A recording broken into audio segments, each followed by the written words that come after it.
جګرانو کتونکو راغلي یو باریکاو ته کومه چې د باجوړ د سلارزو د سیمې یو علاقه ده. باریکاو دا علاقه د سیر سپاټۍ دپاره مشهوره ده. دلته هلکان او زلمي د بنډارونه را جوړوي او راځي روژه ماتي کوي. د روژه ماتي نه علاوه په بوزه کې هم راځي، اختر او داسې نورو موقعو باندې راځي او دلته محفلونه جوړوي. چونکې دلته یو هوټل هم جوړ دی، په هغه کې د سیتار او رباب پروګرام هم کیږي. د دې ځای د وګړو د وینا مطابق دلته موږ راغلي یو، د دې ملګرو سره به خبرې اترې کوو. چېرته ځئ مو دا راته ووایه چې راغلي یاست ګري دي د کلي علاقې خلک راځي. په رایه په بوزه کې هم تاسو دغه شان راځئ که صرف په دې روژه کې دا دلته راغلي؟ خو په روژه کې دا پروګرامونه کوو، خو بوزه کې به ډېر بوزه کې داسې چې د خلک د جمعې په ورځ باندې د دوکانونو هر څه بند روزګار باندې به بیا دلته راځي دا پروګرامونه کوو. موږ خپل باندې ډېر کوو، خو بهرني خلک هم ډېر راځي. اوس هم ملګرو چاولې راوړي دي او چرګان دي او څوک د ګډ غوښه ده. ملګرو بنډار کړی دی، په شریکه باندې کوئی یو کس پارټي کړی دی؟ نه دا زما نوم نظام دی، د ریداونو اوسېدونکی یم سلارزو. دلته راغلي یو بنډار؟ بلکل ته راغلي دلته روژه ماتی کوو. دا ملګري دي بس پروګرامونه را جوړوي. دا 3-4 پروګرام هم دی، بس مینه محبت دی د ملګرو خپل. نه ملګري په شریکه پیسې راټولوي که نه یو کس ولایت؟ نه داسې دا خو په یو کس باندې چېرته کېدلی شي. دا خو غټ پروګرام کېږي، د دنیا ملګري راټولېږي 20-25 کسانې. بس ښکلی پروګرام جوړو، مینه محبت دی د کسانو بس را جوړ کړی دی. جګرانو کتونکو دا وخت زموږ سره څه نور سیلګري هم ناست دي، د هغوی نه به هم پوښتنې کوو چې د دوی څه ویل غواړي. السلام علیکم. وعلیکم السلام. ډېره مهرباني، ډېره زیاته مننه. تاسو له کوم ځای نه راغلي او نوم تاسو خپل تعارف وکړئ؟ یاره جی زما نوم خو بزر سبحان دی او اوسېږم سلارزو تلي کې. دلته خو موږ ځای نږدې دی، خو دلته ډېر زیات لرې نه ملګري راځي، د ډېر وخت نه راځي او په دې روژو کې خو بیا ډېر زیات راځي. نو دلته د ټول باجوړ نه خلک راځي. زه به دا ویم چې د باجوړ نه بار نه خلک هم پکې دلته راځي.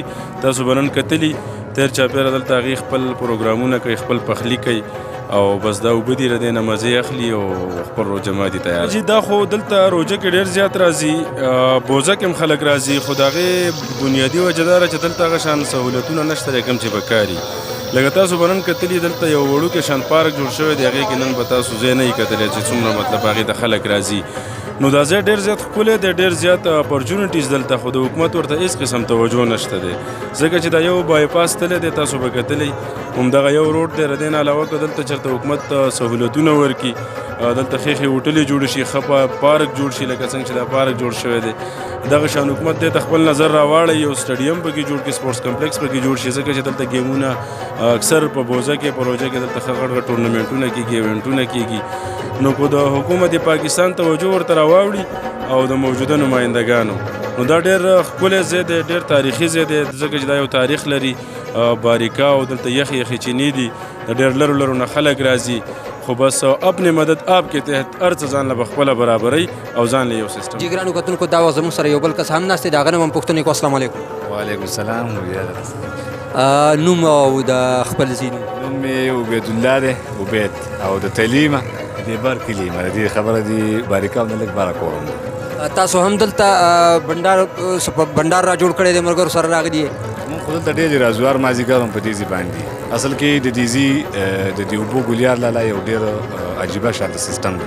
دا اوبه لږ چې بره لاړ شي بس بیا نشته، دا صرف او صرف د چینو اوبه دي. نو دلته په دې وجه ډېر د مخکې نه موږ خو به ډېر د مخکې نه راتلو، خو دا علاقه دغه شوې نه وه، چا لیدلې نه وه. بیا چې کوم دا بایپاس راغی، د دې بایپاس په وجه باندې دا علاقه خلکو ته ښکاره شوه، ایکسپلور شوه. خلکو ویل د بار نه مو ته خلک رامات شو. اوس سټاډیم هم جوړ شو، انتهایي ډېر زیات خلک راځي. او دا حقیقت دی، د سهولیاتو فقدان دی دلته. او اوس به دا ووایم چې د ټولو نه غټه مسله ده، ښه خبره په دې کې پلس پوینټ دا دی، دلته پولیس چیک پوسټ دی، د امن او امان دلته سیسټم لږ برابر دی. په دغه وجه خلک ډېر زیات راځي.